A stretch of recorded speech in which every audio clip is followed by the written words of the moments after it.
What do you think about when you hear the word environment? If you're like most people, probably the first thing that comes to mind is the natural environment. For example, the forests, the lakes, the mountain ranges. Perhaps you also think about environmental hazards, like lead in the water or air pollution from traffic, power plants, or industrial activity. If you're an urban planner, maybe you think about the built environment of cities, how the streets are laid out, and whether residential and commercial uses are together or separated from each other. You may even think about things like the food environment. Can you get fresh fruits and vegetables in your neighborhood? Or the physical activity environment. Are your streets walkable? Are there pleasant public spaces? Or even whether your neighborhood gives you a sense of comfort and safety, or makes you feel insecure or threatened. All these things are the environment, and all these things affect our health in very direct and obvious ways, but also sometimes in ways that are much more subtle and indirect, but equally powerful. The impact of the environment on our health is pervasive, it's all over the place, and it's large. When we think about the links between the environment and our health, there are three things that it's critical for us to remember. The first is that although we often think of the built and the natural environments as separate, they are actually inextricably linked and influence each other. The natural environment influences the way in which we build our homes, our neighborhoods, and our cities. For example, let me give you an example. We often design our homes to protect us from inclement weather. In wealthy countries, we often set up sophisticated heating and cooling systems. Sometimes we spread out our homes and place multi-lane highways to connect them, allowing us to live very far from where we work, for example. And we encourage, and sometimes we even require, transportation in private vehicles to get from one place to another. These decisions have major impacts on energy use and greenhouse gas emissions.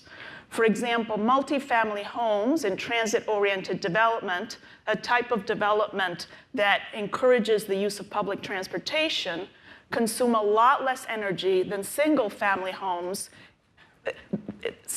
detached homes in conventional suburban development, which promotes car use. Energy use and emissions cause climate change, and changes to climate have major impacts on our homes and our cities and our health through increased frequency of heat waves or disasters like storms, floods, and fires. Consider the recent fires in California, not only the terrible toll in terms of lives and property damage, but also the enormous health impacts resulting from air pollution generated by these fires. Several cities in California became the most polluted cities in the world as a consequence of these fires. The health impact of these exposures is enormous, not only now, but also into the future, given what we know about how exposure to air pollution in childhood can affect lung development in ways that extend well into adulthood. Climate change also impacts health through many other processes, including changes to the transmission of infectious diseases, as well as its impacts on the displacement of populations, leading to social conflict and violence. Thus, the built environment we create affects our health directly by influencing, for example, how much physical activity we get or how exposed we are to air pollution, but it also impacts our natural environment. And the natural environment, in turn, directly impacts our health as well. A second major point to remember when we consider the links between environments and health is that there's no contradiction between promoting health and protecting the environment. In fact, policies that promote health are good for the natural environment, and policies that protect the natural environment are good for health. Sometimes this is referred to as the co-benefits of environmental and health policy. For example, we know that consuming less meats and less processed foods and more fruits and vegetables is good for health.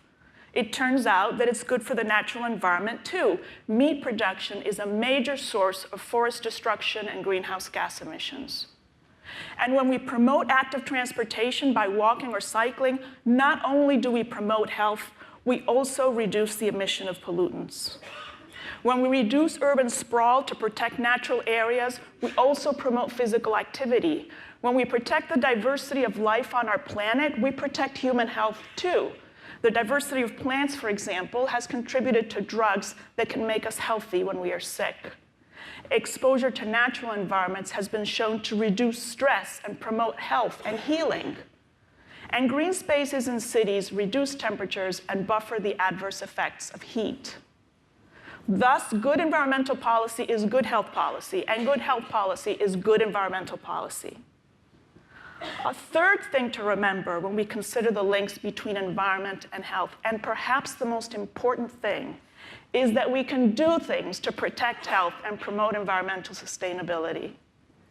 It is within our power to change the trajectory that we are on. It is still within our power. There are many challenges. There is inertia. There are forces and dynamics that make change very difficult. There is powerful opposition, but there are also examples emerging across the globe. We can build or retrofit cities and neighborhoods so they encourage walking and reduce reliance on cars, and so that they include more green spaces. We can reduce consumption of meat and processed foods. We can reduce energy consumption and greenhouse gas emissions through less driving, less air travel, less consumption of non-renewable products, and reducing our energy use to heat and cool buildings and homes. We can use more renewable energy and think about what kind of economic growth is really best for our future. We can use regulation to set standards. Regulation resulting from the Clean Air Act, for example, has saved many, many lives. Evidence-based regulation really works. And we can do these things in ways that promote fairness and equity, and health equity, as environmental factors, as the Bloomberg Fellows noted, are major drivers of differences in health by race, ethnicity, and social class, major sources of health inequities. So next time you see the word environment, think about all that it encompasses. Think about the built and natural environments as linked systems that influence each other. Think about the co-benefits of health and environmental policies. And think of environmental policy writ large as a major tool at our disposal to improve the health and protect the health of all of us. But don't only think, also act, because there really is no time. Change is urgent. Thank you.